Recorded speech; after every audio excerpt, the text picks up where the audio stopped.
খুশি সংবাদ অবশেষে রামিসার হত্যাকারীর শাস্তি নির্ধারিত করা হলো।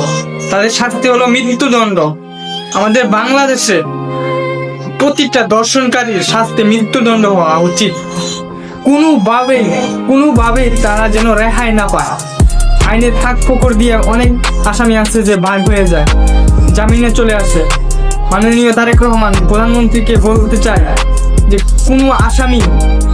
দর্শনকারী কোনো আসামি যেন আইনের ফাঁক ফোকর দিয়ে বাইর হয়ে না আসতে পারে। এই বাংলাদেশে প্রতিটা দর্শনকারীর শাস্তি যেন এরকম দেওয়া হয়, জনসমক্ষে হাজার কোটি মানুষের সামনে রেখা যেন মৃত্যুদণ্ড দেওয়া হয়।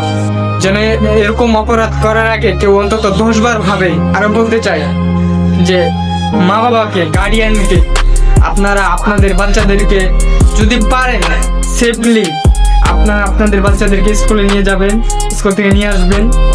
আপনাদের বাচ্চাদেরকে খেয়াল রাখবেন, চোখে রাখবেন, সতর্ক থাকবেন, কারণ এরকম অপরাধী আমাদের আশেপাশেই থাকে।